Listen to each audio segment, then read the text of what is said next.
மறக்காம சர்ப்ரைஸ் பண்ணுங்க. Thank you. Hey guys, and welcome back to another lesson. The position we have in front of us should look pretty familiar. A very common situation that we've seen a few times earlier in this course.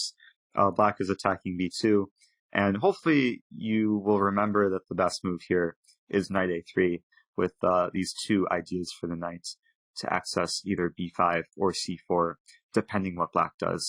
Of course, if queen take b2, then you have access to b5. With very good play for white. So going back, this is actually came from a game that I played a few years ago against a lower-rated opponent. And going forward here, my opponent played d5. I played knight b5. And one thing I'll point out about this line is the knight on b5 is very annoying for black.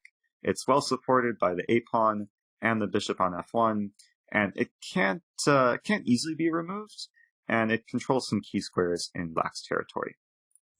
So going forward from here, my opponent took some pretty direct measures to try and remove my knight from b5, starting with c4, obstructing my bishop from defending the knight.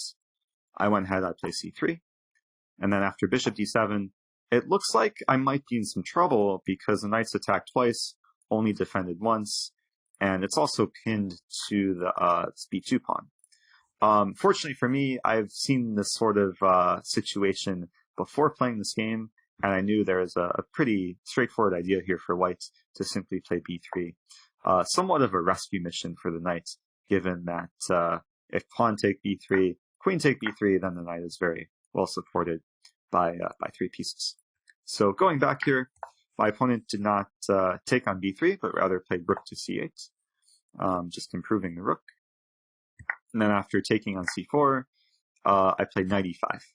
And knight e5 is a very strong move, as I just want to attack the very weak pawn on c4. The game continued, bishop take b5, a take b5, queen take b5. And now it's white to move. And white has a good position, but I do have to play accurately to keep my advantage. And I did make a couple mistakes in playing my next move. I will go ahead and just show what I played, queen c2. The problem with this move is I did not anticipate what black wants to do next, and I did not consider the strongest option apart from queen c2. I thought it was a safe move. I thought I'm okay defending c3 and perhaps consolidating the position, but I completely overlooked knight d5. And after this, I'm under some pressure. The bishop's attacked, and c3 is also attacked because ideas like knight takes c3, queen takes c3, bishop b4 are present in the position, and it did take work to win this. Excuse me for my slightly inaccurate arrow there. But going back, I want to focus on this moment where I have just such a strong move that I just completely overlooked. I could have played the very just direct bishop take c4, capturing the pawn, and I probably just rejected this move given that rook takes c4. Looks like black is winning some material, but I just failed to see the follow-up after queen to e2. White is the one winning material, as the rook is now pinned to the queen. White will be winning the exchange if play continues accurately. Now, one thing I want to show is very crazy but resourceful move from black, which could potentially throw off white and maybe confuse white into not winning material. Black could play bishop to b4 here, with the idea that if pawn take b4, then black actually saves material, rook take b4, and it was just a trade of pieces. Black is actually up a pawn in this position and doesn't have too much worries. So going back to this position, white does have to play accurately here. And I would encourage you to pause the video and find the best follow-up for white in this position. Okay, so the best move for white is actually very simple, very quiet move, simply to castle. Get the king safe.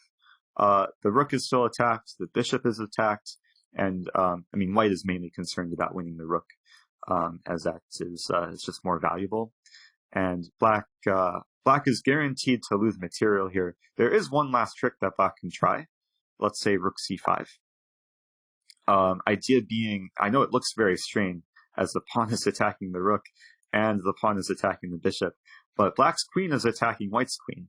So if the queens were to get traded, black would be very fine with this line, as it's just a trade, and black would end up being up a pawn. So going back here, there is a very strong move for white. And again, I'll have you pause the video and find the material winning move for white in this position. And it turns out there's only one move, that move being pawn c4. Forgetting about the bishop on b4, but attacking the queen, still attacking the rook, and we should note the knight and the queen defend c4, so white is happy to pick up material here, and should be more than enough to win the game. So going back to the key moments, sometimes it's necessary to not reject moves too early. Like knight takes c4 or bishop takes c4 is perhaps a natural candidate move, and it's a type of move you may consider, you may reject because it looks like it just loses material. So I would encourage you, when you calculate a variation, be very hesitant to reject a line, especially a forcing line, and always try to look deep enough into the position, or as deep as you can, because then you'll end up seeing more, and it can lead to a lot better things. So hope you guys enjoyed that, and I will see you guys in another lesson.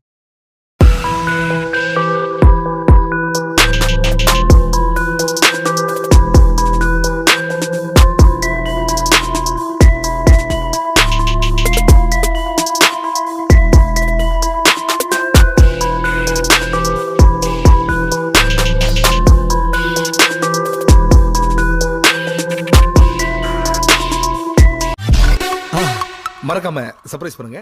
Thank you.